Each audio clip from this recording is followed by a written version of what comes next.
She paid $600 for a car most people would have walked past without a second glance. The old Mustang sat in the far corner of the dusty garage like a forgotten memory, its once bright red paint faded and peeling, its seats cracked, its tires nearly flat.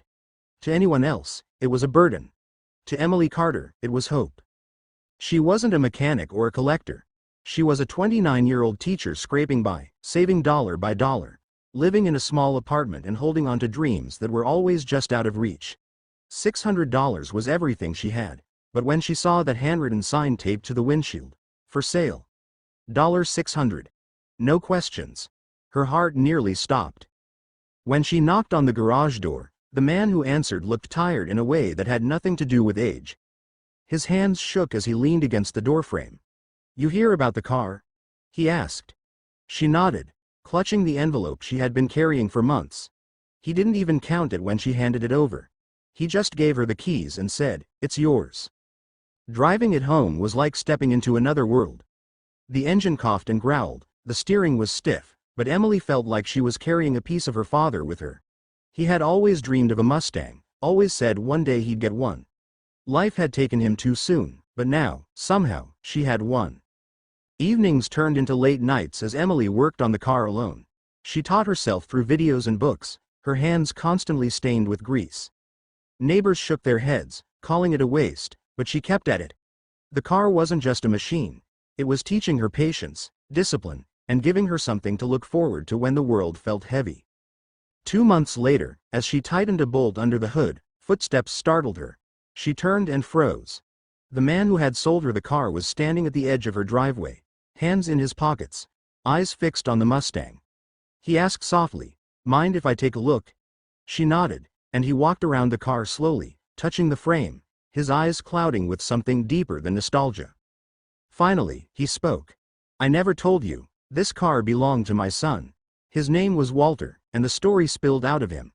His son Michael had bought the Mustang at 22. It had been his pride and joy, the car he washed every Sunday, the one he took on long drives with the windows down and music loud. But in 1985, Michael was sent overseas. He never came home.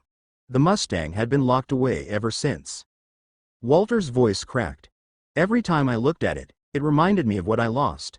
I thought maybe one day I'd fix it, but my hands," he lifted them, shaking, broken down by arthritis. "I couldn't." His eyes shimmered as he looked at Emily. "But you did. You brought it back to life." Emily felt her chest tighten.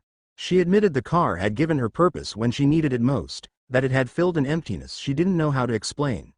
Walter studied her for a long time, then pulled something from his coat pocket. An envelope. "I came here today because I wanted to give you this," he said. She tried to refuse, but he pressed it into her hand. "Please, open it when you're alone." That night, sitting at her kitchen table, Emily unfolded the envelope. Inside was a photograph of a young man leaning against the Mustang, grinning like the world belonged to him. Beneath it was a letter. The first line read, "To whoever owns this Mustang after me."